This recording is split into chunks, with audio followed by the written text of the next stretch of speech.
One thing that you alluded to a previous question to His Excellency is the fact that is India part of the race? And I think one important lesson learned, and this is how we approach things in the UAE as well, is if you look at physics, if you're in a race and you start behind someone, you need to be X percentage faster than they are to be able to catch up and then exceed them. If you don't start in the race altogether and go into another race, it's up to them to follow you. I think that's what India did. India did not emulate anyone.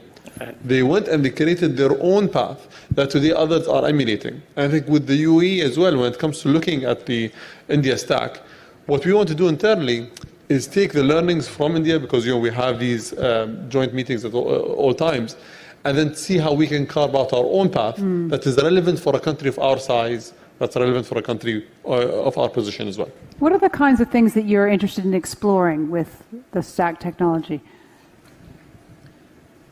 Well, look at, I think the government applications are proven, right? The ID, internet access, banking, etc. Today, we are blessed in the UAE to have a lot of incredible companies coming out of the UAE, becoming truly global and being successful. But they are doing it because government is not getting involved in their business. How can government provide them the infrastructure necessary to be able to 10x their outcomes, right?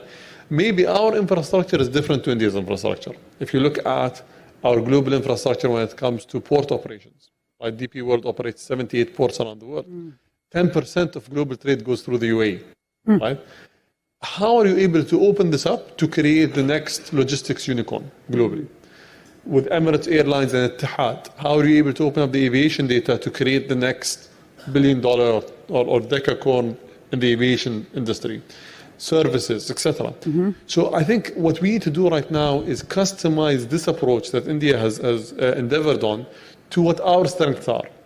And then work with India to ensure that there's a win-win situation. Win for the UAE and win for India. And that's what the CEPA agreement is all about. Interesting.